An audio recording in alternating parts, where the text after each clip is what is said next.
We want to welcome and thank you for joining us here in Penticton, British Columbia, Canada, to share in the spirit and the experience of Ultra 520K Canada. You have traveled here from all corners of the world, and what's brought you here is your own personal journey that you will now share with all of us that have chosen a similar path. Over the next 3 days, you will call upon resources buried deep within you. May whatever power or spirit you believe in give you strength physically, mentally, spiritually to complete your journey. We acknowledge and respect the fact that we travel and use the lands and territories of the First Nations people of the Okanagan and Similkameen Valleys. We ask that you show respect and courtesy to your fellow athletes, the support teams, event personnel, public officials, the residents of the South Okanagan and Similkameen Valleys. At all times during your participation in the Ultra 520K Canada, we ask that you exercise sound, mature judgment, practice good sportsmanship, that you abide by the rules and regulations and guidelines of Ultra 520K, knowing that the spirit, rather than the letter in which they are written, is more important. We ask that you recognize and remember that the event is, first and foremost, an individual endurance challenge, where the spirit of camaraderie and goodwill are to be fostered wherever possible. Finally, keep in mind that it is not how you finish relative to others in the event, but rather that you do your best while participating with fairness, honor, and respect for all. Good luck to you all. May the currents be with you, the wind at your back, and we'll see you at the finish line. That's a big round for the 14 athletes who are about to undertake the challenge.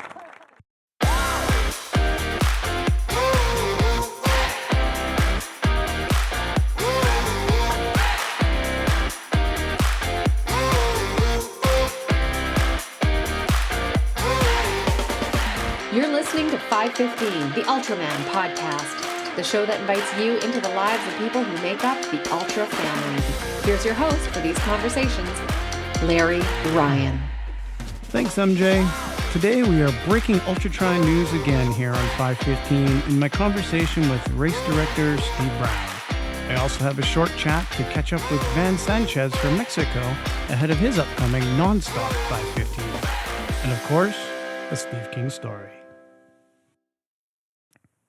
If you are listening to this episode on the day of the drop, I would like you to pull up our Facebook page and vote in the final of the March Madness Ultra Bracket Pool.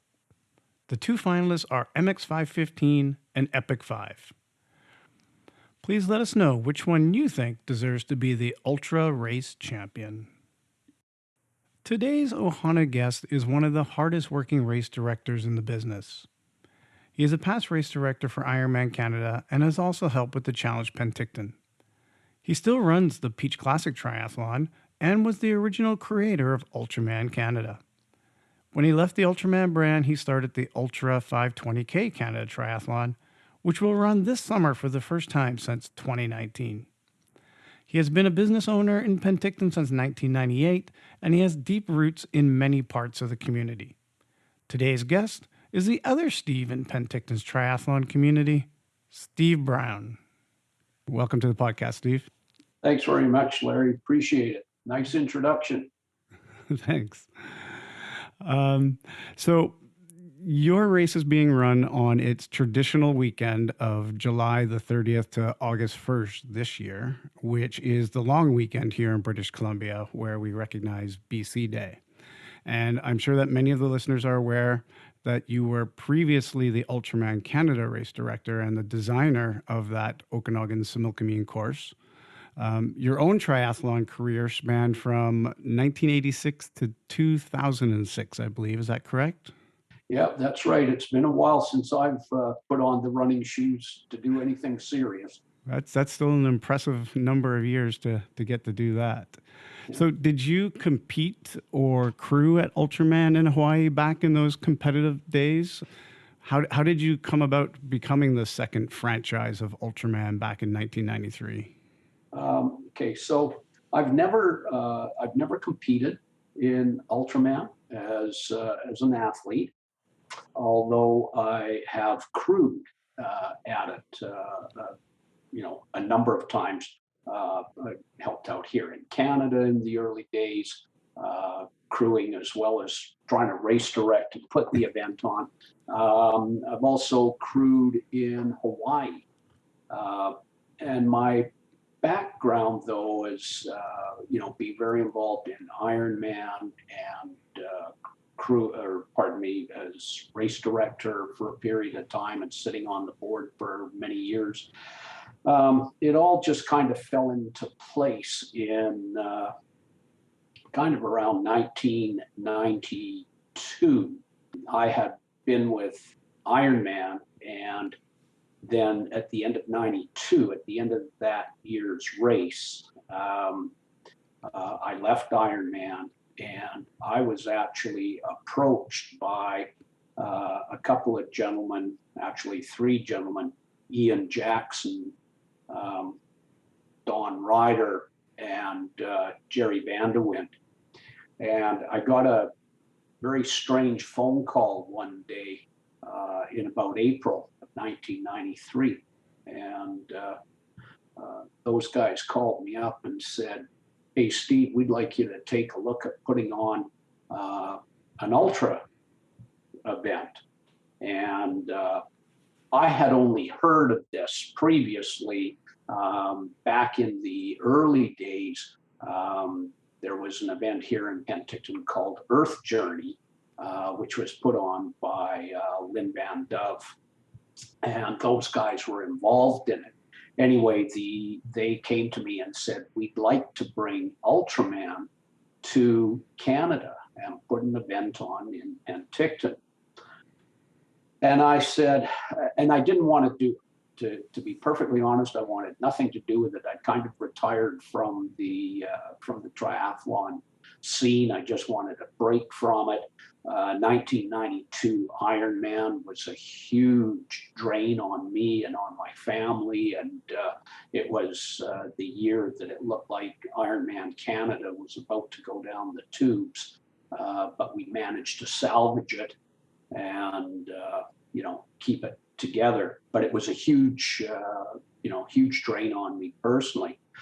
Anyway, the guys kept talking to me about it. "Oh, we should do it. And, we've already got a course kind of half picked out. And and you're the guy, the area, you know how to do this and that." And anyway, they kept at me for about half an hour on the phone. And finally I relented. I said, "Okay, fine. When do you want to talk to me about this?" And they said, "We'll be at your house in about 15 minutes. And I said, "What?" And they were already in Penticton. They'd all come up from the coast. They'd been out cruising around, and they decided today was going to be the day that they were going to get me, hook, line, and sinker into this thing. And then it just kind of started from there. They came up, picked me up, drove me around this course, and I'm just thinking, okay, this is just craziness. And I really, I wasn't totally sold on it, but they were, these three guys were good friends, and I thought, okay.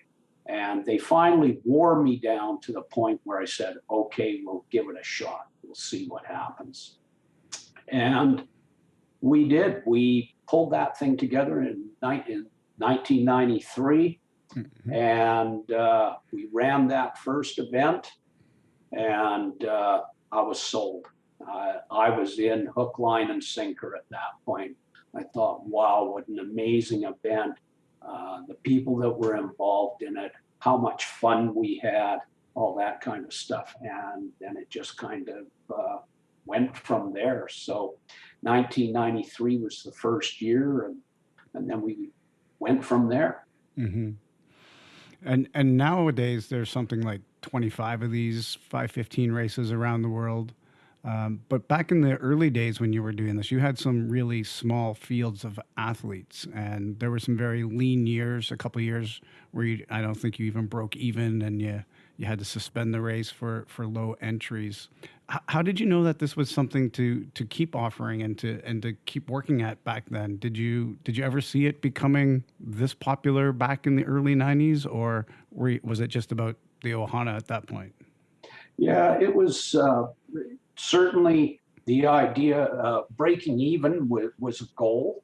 It didn't actually happen for quite a while. Yeah. But it was such a cool event that it was more a work of passion. It certainly made no business sense, that's for sure. Mm-hmm. We ran, a couple of events with about 6 people in it. One year there was 8, one year there was 6, and so on. And as you know, there was a gap in there in which we decided to shut it down for a while, and which was kind of disappointing in one way. But we thought, you know what, maybe we need time for this thing to catch on and gel with the athletic community, and maybe they'll accept it and come back. So that's what we did. And so we gave it a rest for a few years, and then it came back. And when I say that, we sort of had whatever it was, 8 or 10 people at that point. So there was a little bit more interest.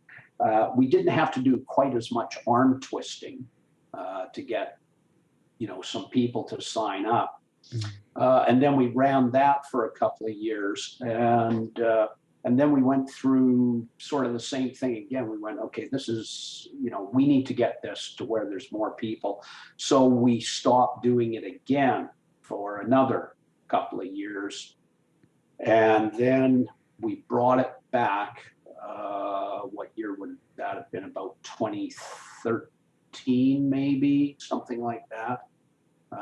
Anyway, and at that point, it would have been earlier than that, 2010. 2010, yeah. 2010, yeah. That's when Lucy first went. Yeah, and that's when it started to take off. All of a sudden now we were getting 12, 15, 16, 17, that kind of thing. So there was starting to get to be a growing interest in the event. And after that, it just never stopped. We had some highs, we had some lows, but we've always managed to be able to kind of keep it going. And but the acceptance of the event has always sort of been the biggest struggle, just because so many people are so Ironman focused that to get people to step beyond that and take on the ultra, which is, a significant step up, has always been a bit of a struggle. And but you know what, we've kept with it, and really anybody involved in it, at the end of the day, it's a labor of love. That's the bottom line. There's just something about it, as you say, you go through the Ohana, Aloha, Kakua processes, and you get caught up in all of those things and what they represent. And I think it's really, really, that's the bottom line in it. It's about the people and all of that. The athletic performances are always great, but at the end of the day, it's about the people. And you just get really caught up in that. And it really is an incredible event from that standpoint. So different than Ironman. Absolutely. Yeah. And maybe what it just needed, it needed the success of Ironman growing to its crazy level, so that the people that saw Ironman as the endurance event, now you have a bigger pool to get to that next level. Yeah, but even so, Larry, it's always still been a struggle. There's no question that the sport generally, as it's reached a broader audience, makes it easier to bring more people in. This whole thing with it suddenly growing into other locations throughout the world has been interesting, because so many of those events, or those people that put those events on, first raced here in Canada, or showed up in Canada. Absolutely.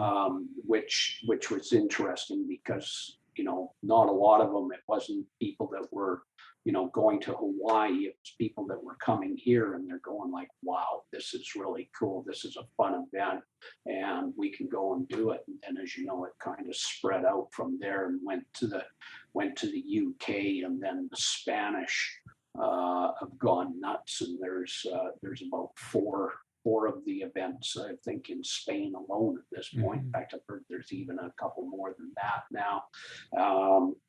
And then, of course, then Australia came on board.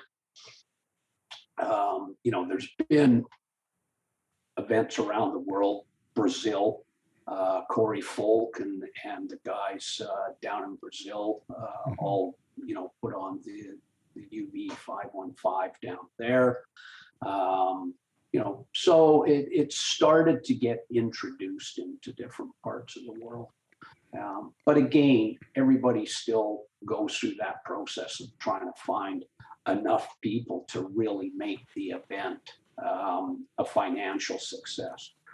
Interestingly enough, some nations are more accepting of the of ultra distance racing, and they seem to be nations in particular where they like ultra distance cycling. So you can see why the Spanish like it, you can see why the Brazilians like it, you can see what the Australians, of course. Well, they just love triathlon. You know what, the Australians are a group of people. If you got a whole bunch of grannies together and had a knitting contest, they'd all show up to watch it, right? Like it's, it's just part of their DNA. They love anything that's competitive, right? So these things take off, and so it's been really an interesting journey. And I think one of the reasons that you've been successful in Penticton, as I mentioned in the introduction, is that you have some very strong ties to your community, and you support your community in a number of ways, and they've supported you in return with the races that you run. Is there some people that maybe we can give some recognition to that you've worked with your crew over the years? Like hit some of the highlights of the people that have really been an important part of your organization, so that they get some recognition here as well. Oh, sure. Well, I've got a very solid crew that helped me, not just with the ultra, but with the other events that we do. So, as you know, because I had the running store, Peak City Runners, I got a lot of people through that. And of course, Neil MacDonald, who was my long-suffering store manager for 17 years, whether he wanted to or not, was a big part of the organizing crew and so on. But I've got Shelley Best, who's been my swim course coordinator for years. Gary Scatchard, who jumped on board and became my equipment and finish line and setup guy. He, along with Bill Fulton, those guys have just been troopers over the years. And of course, the one person that really pushes the event and pushes these things all over the world, as you know, is Steve King. And Steve and I have known each other I've been in Penticton 42 years. And so that's about how long he and I have known each other. And I met him when I first came to Penticton and started running.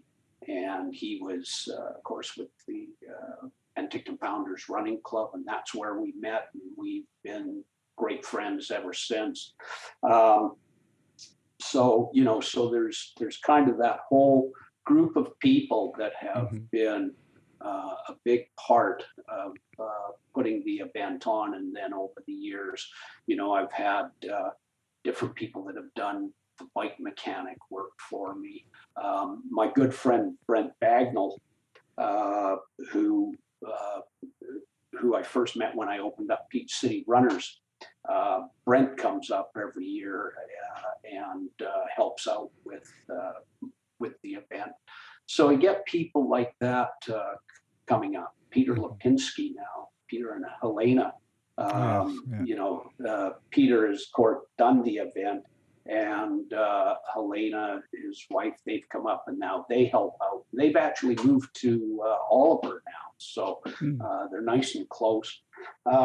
It's just an amazing group of people, and it's been a fun ride.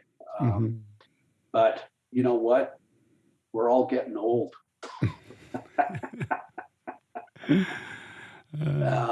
And that now is becoming probably a big issue, not just with my event, but with many events. Doesn't matter what you're doing, trying to get some of the younger people involved in the sport in terms of organizing and doing the work to put these things together. That's becoming a real struggle, and so it's been interesting, and how things are changing and evolving through that. Well, I know that like back in season 1, episode 10, I had a conversation with the Ultraman Canada 2.0 race director, Brad Sawa, and he explained how it came to be that UMC came back to Penticton and ended up becoming the second Ultra Tri in the city. He explained that, when he had heard that you were going to retire the race and shut it down, that him and his partner that year, Mike Brown, they wanted to revive the Ultraman brand. I know that at one point you were considering on shutting it down, and then you didn't. So what made you change your mind on retiring the 520 race?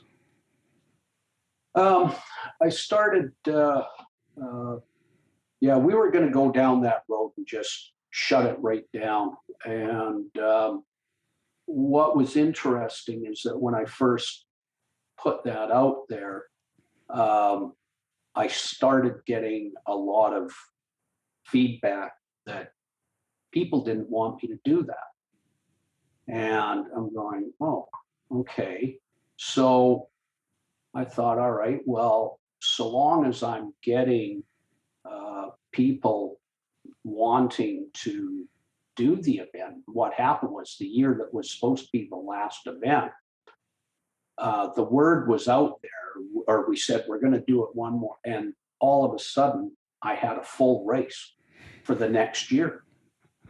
And more than a full race. And I'm kind of going, oh my God, okay, now what do we do, right? So that kind of dragged me kicking and screaming into going forward with it. And we had to think a while about it, but it was just one of those things. All of a sudden, I ended up with all these people saying, hey, I always wanted to do the event. I didn't get a chance. And you know how athletes are. Yeah. It was the same with, the ultra swim. When we brought the ultra swim back, all of a sudden there were 100 people signed up in the matter of a week or two, because people go, oh, I was going to do it and I just never got around to it. I got sidetracked with this and that, and it was the same with the ultra. Right. All these people saying, yeah, I was thinking of doing it, but never quite pulled the trigger. And then all of a sudden it was like, okay, I guess I better jump in there. And all of a sudden I had more than enough, and so it was just one of those things. Yeah, it was decided that was going to be it. And people out there were saying no. And my attitude was, well, okay, if people are really that committed to it and want to do it, I'm prepared to do it. The problem is that, we had those years where, again, we've had the ups and the downs, the highs and the lows. And so you sort of get to the point you think, do I really want to be doing this much work for, a very small number of people? And to be honest, like I say, this is not a moneymaker. This is about... and it's a year's worth of work. Yeah. Oh, yeah. Like it's year-round work to be doing that. And so it's been a really interesting process that's happened. And so maybe now is the time that, seeing as how we're talking about all this stuff and about, what's happening as we go forward and so on, I can tell you that we've just recently made the decision that this year, 2022, will be the last Ultra 520. Oh. And so we're going to be backing away from that for some of the reasons I've already stated. I got people that are getting old. We're all getting long in the tooth. We all joke about it when we're setting things up. At one time, we could each grab 2 pieces of fencing under our arms and walk and put it down. Now it takes 2 of us to lift 1 piece of fencing and carry it together to where we want to put it down. And it's all just, we're all going like, whoa, this is crazy, and it's a lot of work. So yeah, this year we're going to finish the 520, but we're transitioning into starting in 2023 to the Ultra 355. Oh yeah. And so we've got the course all mapped out. We've got a lot of the stuff already in place. We're just and the 520 this year, we've had to make some changes to it. I was going to ask you about that. Yeah. Is that due to the flooding from last year? Correct. Yeah. There's some of the issues around what's happening over in Princeton area and stuff like that. And, we decided this year that we were going to make some changes and try and put the event on in such a way that it would begin and end each day in Penticton or in the Penticton area. Essentially it's going to begin and end in Okanagan Falls. And so we put together a plan for doing that. It then just sort of transpired and rolled into, well, once we started getting into this, it was like, okay, so how easy would it be to transition this into a 355? And so we started looking at that, and one just sort of grew out of the other. So this year, our swim, for example, is going to be, a 5K loop 2 times, beginning and ending in OK Falls. The day 1 bike will go from OK Falls around the Richter and doing the out and back and all that kind of stuff. So the traditional day 1 bike course, essentially. Yeah.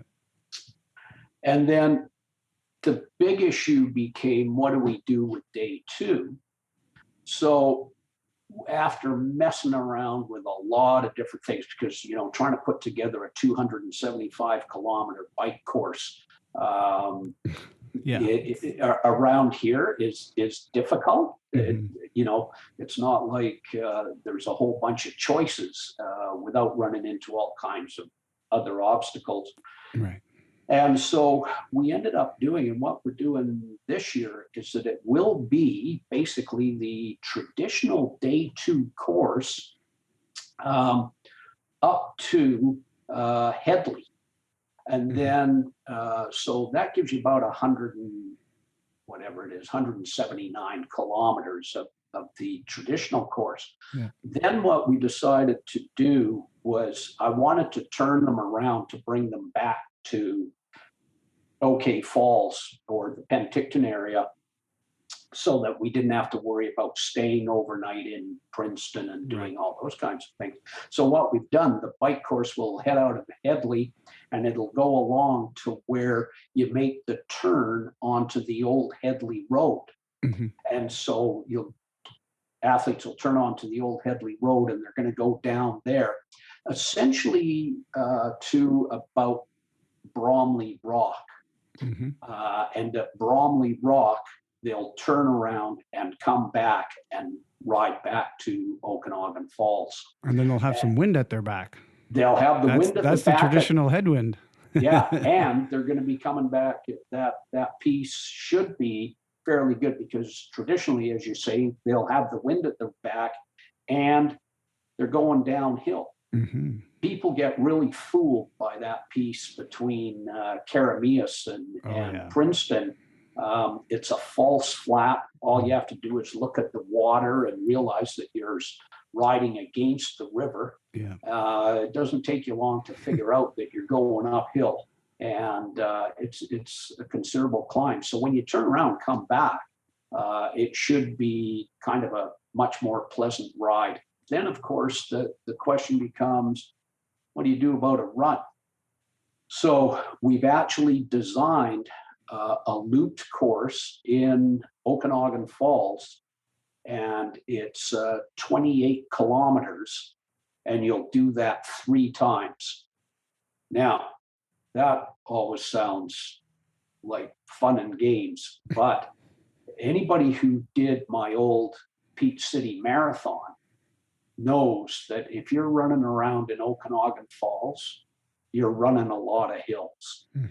And so for anybody who thinks that, the old course, which goes Princeton to Summerland and it was hilly, well, we've managed to replicate that, but only within a 28 kilometer loop. There are some good climbs in that. There's lots of hills. So there's nothing lost in terms of the challenge, degree of difficulty in the event. So anyway, and the cool thing about that for us was after we designed it, we said, okay, well, this for a 355, which has a 50K run, is fairly easy. We just have to knock 3 Ks off the loop and just have them do it twice. So you'll be running 2 25K loops. So in a lot of ways, this year's 520 is going to be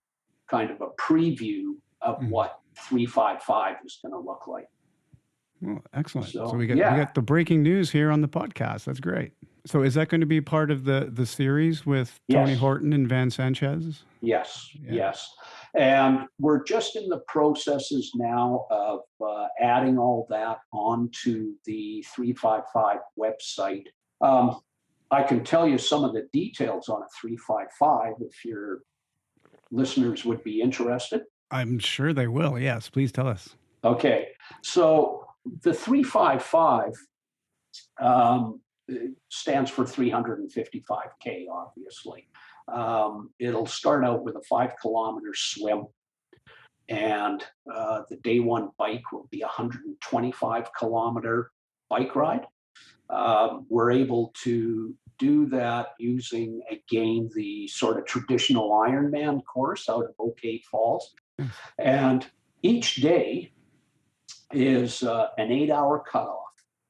So the distances involved are very doable by people that have been training to do Ironman. Very doable. Probably the 50K run. People have always been afraid of that double marathon. But hey, if you're training to run 42K, 50K is not that big a deal.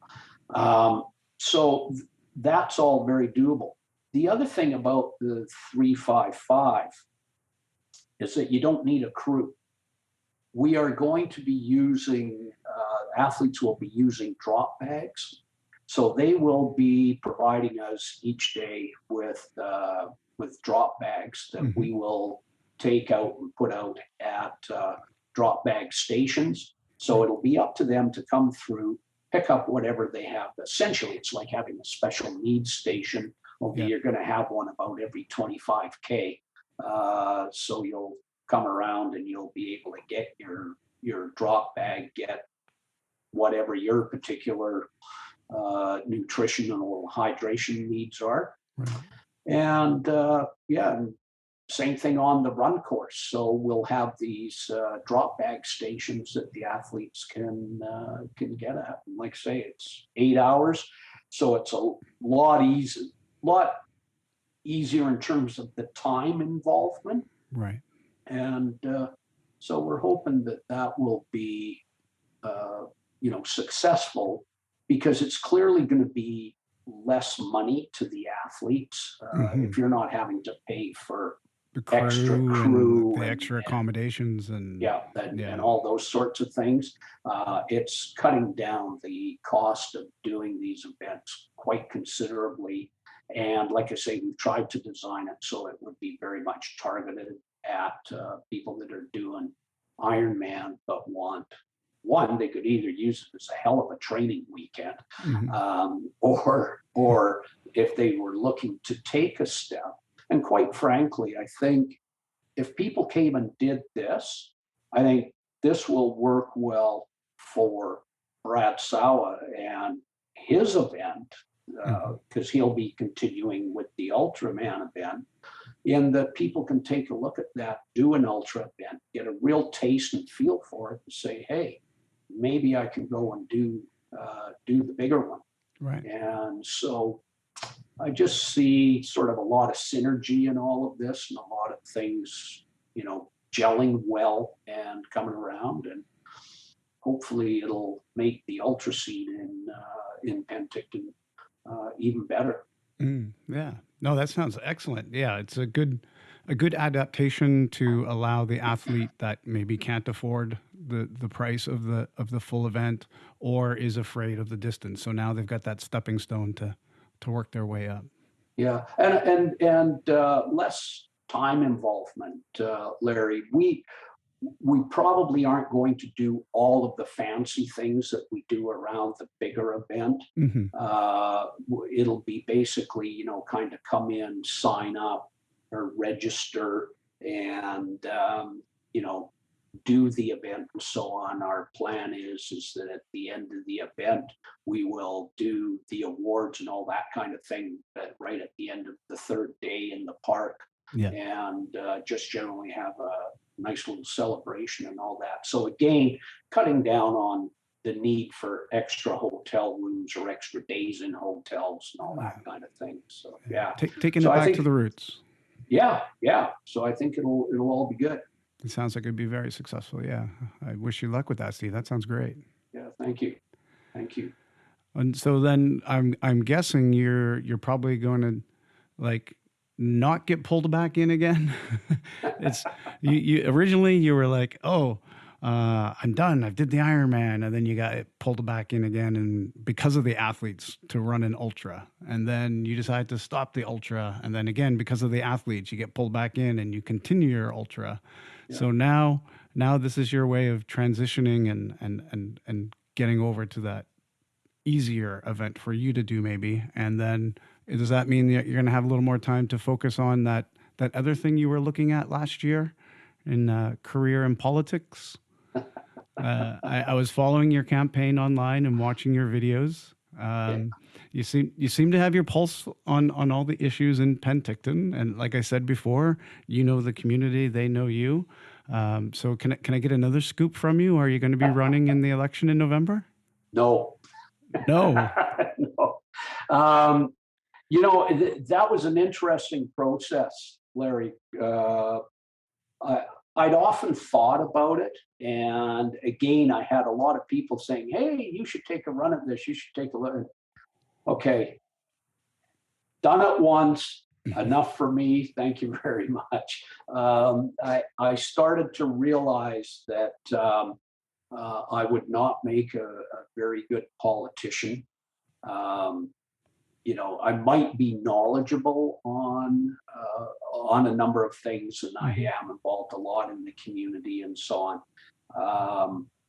But as I was going through that process, I was finding my patience and tolerance level probably wasn't where it should be for a politician. Yeah.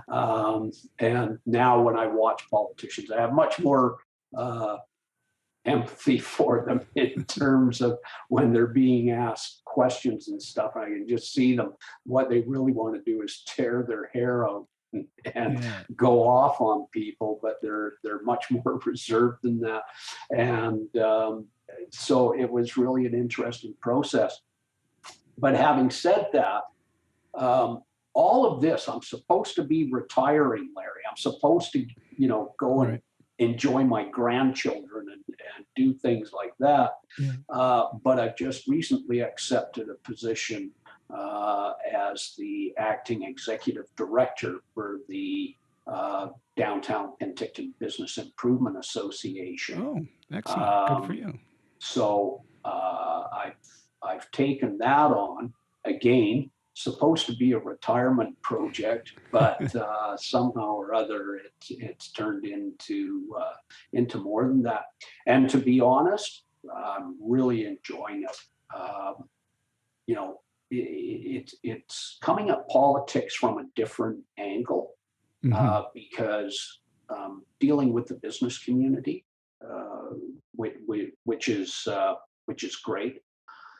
And a lot of the things that we have to deal with, as you can appreciate, are very political, especially these days. When these BIAs, whether it's here, Vancouver, wherever, you see it on the news all the time, the BIAs fighting and struggling, to get a grip on, what's going on. Particularly in our social world these days. I mean, between the homelessness and the drug addiction and the mentally ill and all of those kinds of issues. And Penticton's a small town, but it does have those same larger town issues. Yeah, it's huge here. It is a big problem, and continues to be.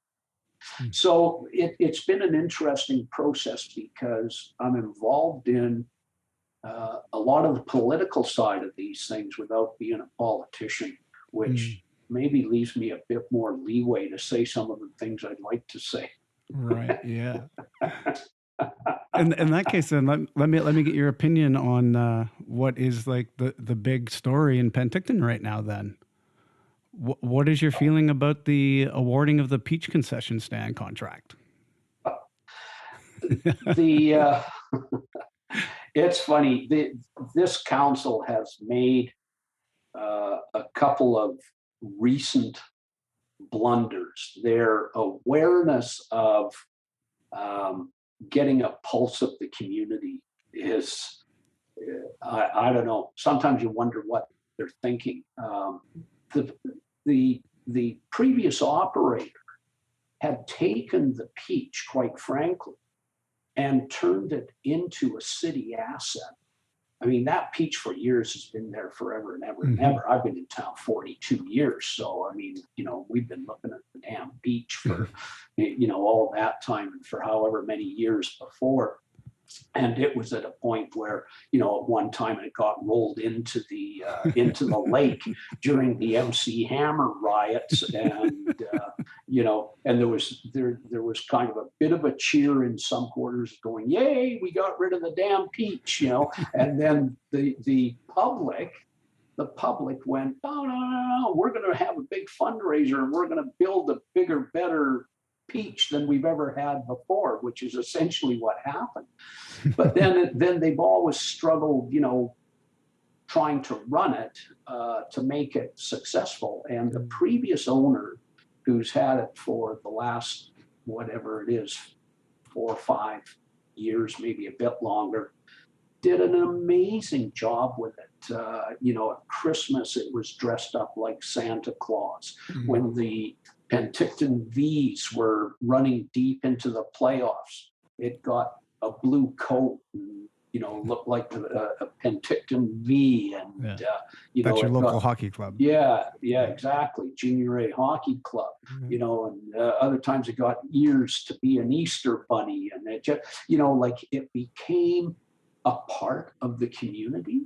And she did an amazing job with that. So to come along and then just say, well, we followed the process. Well, hang on. This person has turned this thing into a city asset, and it was known far and wide, right? And and so. So do you think they're going to reverse their decision? No, I don't think so, only because it raises all kinds of legal issues if they do, right? So that's sort of the local big news. But, carrying on, the big thing that we've got is the same as all the other communities, Larry, doesn't matter where you live, is the issue around the homelessness. Yeah. Well, let me finish off with a couple questions then about some of your favorite races, since you've done this for a long time. So, as an athlete, what was your favorite event that you did? That I did personally, I'll tell you, was my very last Ironman, and it was, if I can do some more name dropping here, Kevin Cutjar. I went to Kevin and asked him to coach me through that, because I was 55 years old at the time. And Kevin had coached me previously. And I went to him and I said, hey, Kev, would you mind, helping put a program together? It's been a few years since I've done anything, and I kind of come back and I'd like to do this. Anyway, I worked with Kev, and he put together a program for me that turned out, and I followed it religiously. I mean, I did what he told me. He said, don't go over this heart rate, don't do this, only ride this far, only run that. And I followed it religiously. I mean, look at the guy's own success rate of what he does. I think most of the listeners know who Kevin Cutjar is. Yeah, he's clearly has an ability. So I started down that path, did exactly what he said, and I ended up in that race having the best time of my life in racing.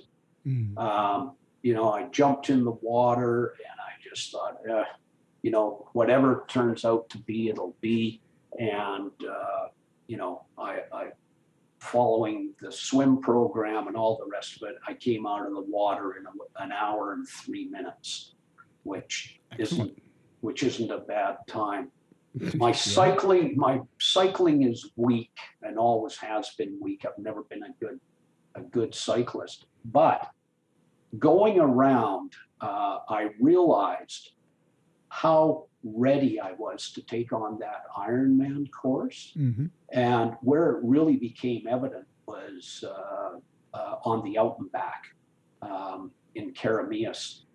And I was suddenly starting to pass people that had long since passed me before, and all of a sudden I was catching them, and I was just cruising along, just following my instructions. And then at Yellow Lake, I had to laugh as we're going into that first climb at Yellow Lake, and I'm going by this group of riders, and one of them says, hey, you got a local number on, is that the top of the hill there? And I said, no, that's only one of 3 climbs to the top of this thing. And it was really funny, because I was just kind of pedaling along, and all of a sudden I just watched these people go, they just kind of disappeared from me. And I just realized how ready and fit I was to be riding up there, because I didn't change my cadence or whatever, just kept going, got to the top. So that was really cool. Like I was just really ready for it. And as I'm going along, I'm thinking, I'm actually enjoying this. And normally when you're getting toward the end of an Ironman ride, thinking about how much fun you're having is usually not what's first on your mind. Yeah. So anyway, I went through, got through that and came into transition. And in transition, and I know this drives Kevin nuts because I'm a slow transition guy. I actually spent between the swim to bike and the bike to run, I actually used up about 25 minutes in transition. I like to get off, and I had. Are you blow drying your hair? Yeah. No, I like to get all done up, and I change my outfit, and I, a couple of cans of Boost, and make sure everything's all, that I look good in case the cameras are on me. So anyway, I come out of there, and when I hit the run course, I had actually in my head been thinking, okay, I'm going to go and do a 4-hour marathon. And as it turned out, my marathon time turned out to be 4:03 or 4:04. So I kind of missed that goal. But I was really happy because at age 55, and as it happened, the day of the race was my 55th birthday. So this was kind of a birthday present to myself. And what was my finishing time? So my finishing time that day was 11 hours and 42 minutes. So as a 55-year-old, that wasn't bad. I think I ended up 5th in the age group. Excellent. And I just had so much fun the whole day. And Kevin had me in such good shape. When I finished that run, I honestly felt like I could have continued running. Going. I felt like I could have, just kept that going. It was so great. And so that was my favorite race by far of all the races I've ever done. Did you get a roll down the Kona on that one? No, and I wouldn't have taken it if I did.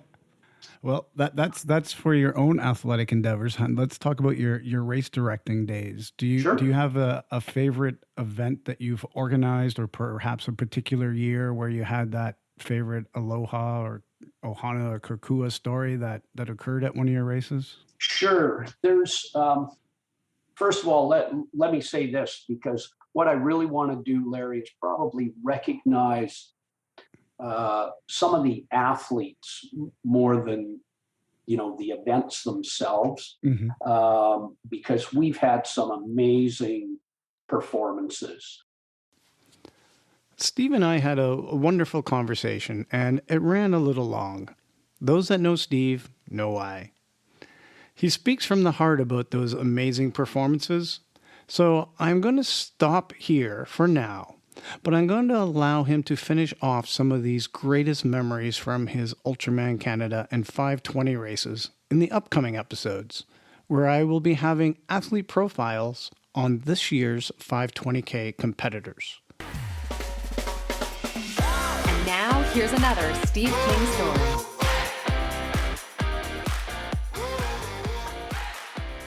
Steve King with you once again. I'm going to now talk about a gentleman who has given back by raising money for cancer through being a race director of the Connecticut Challenge Ride. He's also a great coach, but is also obviously a fantastic athlete as well. He's someone who's done over 20 70.3s in his career. I remember him doing a 4:17 in Augusta, where he beat out a fellow Canadian. I say fellow to me, not to him. And that was Brent Bagnell, a two-time Olympian, by the way. But he was second in the swim to him with a 20:01 clocking. I say that to let you know just how incredible a swimmer he is. He's raced at the Ironman distances in the beach to Battleship. I think he did a 9:25 there. He's raced St. George, Wisconsin, Atlantic City. He's also done some major rides in his time, including a 200-mile on the Big Island. He was there for the World Championships at the Ironman distance, but rode 200 miles with a world champion at the Ultraman distance in the form of Iñaki de la Parra. the great Mexican Pole. And I say that because his wife, that's Inyaki's wife, is Polish, and so he spends some of his time there. And in fact, this gentleman spent 3 months with Iñaki and his family over there, and they together raced in a 70.3 and came first and second. And I believe he took the win there with about a 4:15. In 2011, this was after crewing for somebody, because in 2010, he actually crewed for Christian McAvoy. And that was his training partner as well. So he knew what he was getting into. And the neat thing is, Christian turned around and crewed for this gentleman in 2011. And so his first go over the Ultraman on the Big Island took him to a 5th place overall at the end of the 3 days. However, he started off with a victory on day one in the swim with a 2:31, ended up with a 7:04 race on the run portion, and recorded a time of 24:34:34. It was run by Ribeiro that year, Alexandre Ribeiro, the great Brazilian. 2015, he was back on the Big Island, got a 3rd place overall that year, and again was first on the swim with a 2:26, ended up with a 6:49 on the run and an overall time and a personal best at that point by 55 minutes, did a 23:28:48 behind the Canadian Mike Coughlin and behind the winner of the first Australian title, the Aussie himself, David Kalinowski. 2017 saw him back on the Big Island, where he came second overall this time, and again winning the swim with a 2:27 and did personal best then after that throughout all 3 days, including an end run there of 6:24:17, which was 25 minutes faster than he'd run before. Did a 22:25:16 overall for that second place. That was a personal best by 1 hour, 3 minutes, 32 seconds. And he was second that year, as well as winning his age group, the 30 to 39 division. He was second to the South African Rob Gray by a mere 5 minutes and 28 seconds. Now, he is now a master, of course, and don't forget, Rob Gray, amongst many others, have been in their prime when it comes to that 40 to 49 division. I told you that he had crewed before. Well, he's crewed for others as well, including his friend Ryan Toner, Caroline Bloom, people he's coached. He's had on his crew Adam Ellenstein, the great Ultraman and long-distance ultra swimmer, Guinness Book of Records holder. He's been supported by his family. His sister Jen has been on his crew, his parents, Jeff and Rose. And he also likes to finish off by doing a beer mile. And we've seen him do that at Ultraman Florida, where he's supported others. So representing the U.S., the man I'm referring to, Jeremy Howard. My next guest is returning to the podcast. We last caught up with him in season 1, episode 6, when we talked about how doing the Ultraman race in the UK changed his life forever. Now he is the race director of an entire Ultra Tri series in Mexico. I am pleased to have back with me today, Van Sanchez. Welcome. Hey, Larry, how are you? I'm doing well, thank you. And it looks like you have someone else sitting in with you today. Who's that? My friend from Mexico, Sammy, from Cozumel, the Ultra 515 Mexico crew. Nice to meet you as well, Sammy. Nice to meet you, and thank you very much for letting me be here. Yeah, and so you now run a full Ultra Tri race series. Can you just remind us what are the races in the series? Yeah, the first one is the 355. The second one is the classic 515 distance, 3 days, 2 hours per day. And the new one is the 515 non-stop race. Right. And we just found out from Steve Brown, who I interviewed just before you, that he is going to go ahead with his new 355 here in Canada. So that's very exciting news. He's going to be a part of your 355 series. Yes, for sure, Larry. That is an amazing new.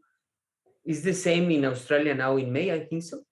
So how many people have attended your 355 races? The last one was about 50. 50. Okay. So that's a good number. And your next race that is coming up is the 5:15 non-stop. That's going to be on April 29th and 30th of this year in Fresnillo, Zacatecas, Mexico. Did I get it right this time? Sammy can help to try. It's like ayúdame de letrearlo, güey. It's like Fresnillo. Fresnillo. Okay. Zacatecas. Fresnillo, Zacatecas, Mexico.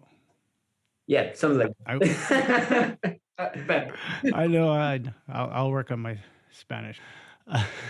So when you were on in season 1 with your friend Miguel, we were given some really great descriptions of your course for the 5:15. So listeners, please go back and listen to season 1, episode 6 to hear about that and all the amazing people that are part of that race and the community in which you hold it.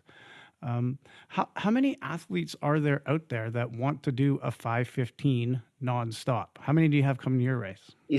It's a total different kind of race, Larry. For this year, we have only 10 athletes, but it's a good number. I think it's a good number because this race is the third event. The first one was 3 years ago. Yeah. And then the COVID, and then the last year, 21, and now 22. But 10 athletes, try to find 10 athletes around the world is difficult work for us. But all the athletes are friends, like you, like Sammy, like all the friends who are friends of Ultra 515 MX. But this is the main thing. We build this race with friends, not with athletes, really. Yeah. Are there some particular people that we might know from the race, like our friends in the Ohana, that you can highlight for this upcoming nonstop? Yes, we have friends, Miguel. Miguel, yeah. You know him, and Sammy can talk about the another people who, como Larky. Yeah, some people from even Fresnillo are coming and doing the race. Like, for example, Postigo, Ramiro, who is a really good friend of us. It's like our father. But he's also helping us out with the location of the race. And he's just helping us with putting it together. And also he's competing. So we're really glad to help him and be competing with him. And like, yeah, you know, and it's pretty cool. Is there a chance that our listeners can follow along, maybe live or nearly live to your race? Where can they look for results and things that are happening at your race online? The easy way is the Instagram, Larry, for check the results and live results. Yeah, that's perfect. Sammy, can you tell me a little bit about what makes the nonstop unique within its course? Because I know it doesn't run the same course as the regular 5:15. So for the pool, it's 200 turns of 50 meters. And athletes mostly finish between 4 and 5 hours. So we think that by 7 a.m. in the morning, all of the athletes, or most of them, are going to be in the bike. In the bike, it's a circuit of 4 kilometers. So it's 105 turns of 4 kilometers. Oh, wow. Yes. It's hard for the athletes, and well, it's the difficulty of this. And for the run, it's one loop of 1K. So it's 84 times 1 kilometer. And they're going to be going around 84 times. So yeah, it's difficult. It's a challenge, but well, let's hope everyone can finish in the time. Yeah. And you must have multiple people counting all those laps then. Yes. Normally for the race, we use timing chip. And that is the most easy part though. Yes. Okay. That's good. Good. You wouldn't want somebody to have to do one more lap when they thought they were done. So will we be seeing you up in Canada again now, maybe supporting the new 355 race? Either competing or just showing up to show your support? Yeah, maybe Larry. We don't know actually. Yeah. And how about you, Sammy? Are you a racer as well? Well, for now, I'm too young to race. I'm 16, so I'm a bit too young, but I do want to race, and I hope one day I can be racing here in Mexico and in Australia and in Canada. I hope one day I can be there. It's the next generation, actually. Yeah. You only have a couple years, though, to do it in if you want to be the youngest ever. Yeah, I have one more year. and I can break the record. So I have to train the next because year. of course we know Van has the record of being the youngest, and I don't know if he's going to let you take that away. How exactly did you guys meet anyway? I started with Van 3 years ago. I was in the first 355 in Cozumel. And he came to a cafe. It's it's my coffee shop, well, my parents, and he came along with his red bike, and I was like, it's not Ironman season. I don't know what he's doing here. And Cozumel is very small, so we know each other. Yes. And I didn't know him, so I was like, what is he doing here? So he started to come along like a lot, very frequently to Sucre, to the coffee shop. And one day I was cleaning the table next to him, and I asked him like, hey, how are you? I see that you come here very often. Are you an athlete? Are you going to compete or something? And he started to talk to me about Ultraman, and he asked me if I wanted to be volunteer in the 355. And I said, sure, why not? I have done the Ironman. I don't think it's going to be very different. Oh my. Oh my. It was amazing. It was marathonic, but it was super cool. I enjoyed the 3 days that I woke up from 4 a.m. in the morning till he kicked me to my place, and he was like, yeah, okay, yeah, that's fine. You can go home. Allez, yeah. So that was my first time knowing about Ultraman. And slowly we became sort of part of a family. And I started to see that in the Ultraman, that's very common because it's a reduced group of athletes that want to race. And it's a very hard race, so there's not a lot of athletes that want to do it. So we start to become a little family, and it's something that it's amazing. It's just simply amazing. Yeah, I think that's the best part of it, for sure. I'd like to take a second just to talk about the Ultra March Madness bracket pool that I've been running through the 515 Facebook page, because your race, the UltraMX 515, has made it all the way to the final. Your race was not in an easy bracket. You had to defeat classic races like the Marathon Des Sables and the granddaddy of the Ultraman races, Hawaii World Championship. And then just last week, the UltraCzech 515, which provided your closest competition for you so far, but you still managed to beat them by a vote of 57-38.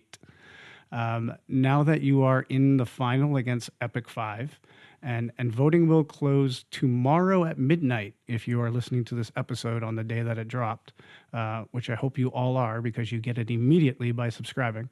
But obviously, you have great supporters of your race. But why do you think your race has been the most popular in voting so far? Well, the main thing and the obviously thing is all the friends. We have a WhatsApp group with all the UltraMX finishers and crew members.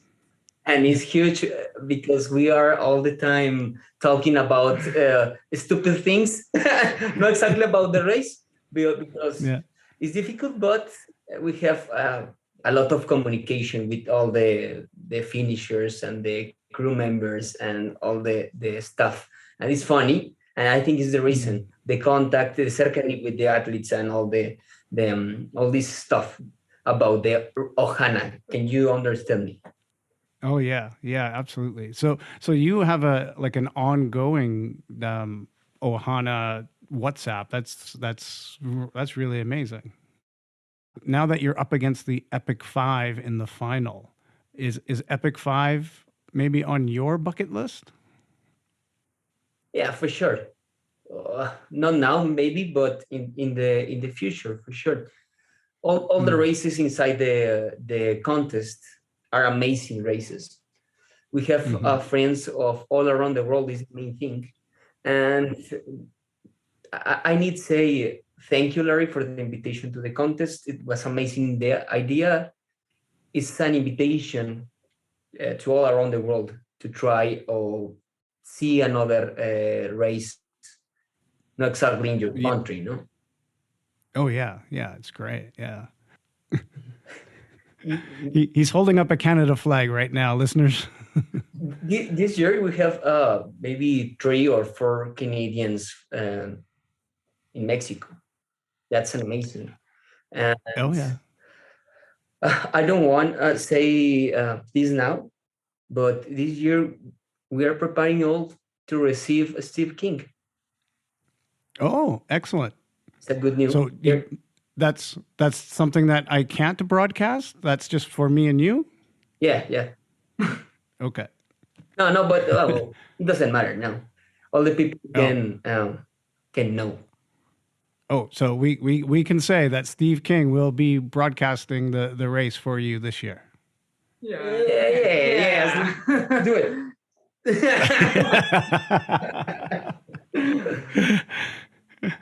And we're just waiting to book the flights, and that's all.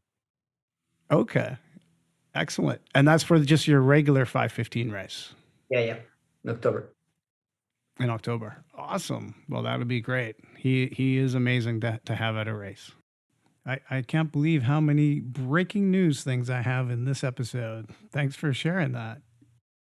Well, Larry, if we win the race, the contest. Sorry, contest. If UltraMX win the contest, we can offer for all the people who hear us in the 515 podcast, we can offer a place free. A place free for what? For the race. A free entry into your race? A free entry, sorry. Yeah. You're going to offer that to everybody or one person? Only one person. All right. So you're saying if you end up winning, people who have been part of the voting process, you'll make one free entry for those people. Yeah. All the countries can participate. It's very generous of you. All right. So it doesn't matter who they voted for. They didn't have to vote for you. Yeah. But they will have to say that they heard it on the 515 podcast. Okay. Well, you're very generous, man. All right. Well, thanks a lot. It was great catching up with you again. And I wanted to check in because I knew you got that nonstop coming up, and just make sure the listeners were aware of it and that they'll be checking it out too. And your run through the bracket has been amazing. And I look forward to seeing if you can come out on top of Epic 5 as well. Excellent. Okay, Larry, thank you so much, mate. And well, we'll see you soon. Yeah. Well, there you have it. Listeners of 515, the Ultraman podcast, not only are the first to know about the ending of the 520 Canada, the start of a new 355, and that Steve King will be in Mexico this October. Just for being a listener to this episode, you know the secret to apply for a complimentary entry into UltraMX 515, because Van is such a generous guy and he wants to make friends from around the world. It actually pays to listen to this podcast all the way to the end. Thank you for joining me today and listening. Here's MJ to take us out. Hey, if you liked what you heard today, please tell a friend and be sure to subscribe wherever you get your podcasts. We'd appreciate it if you'd rate and review the show while you're there. Drop the names of the people you think we should interview and we'll get in touch with them and make that happen. Thank you for listening to 515, the Ultraman podcast, a production of 55 Enterprises.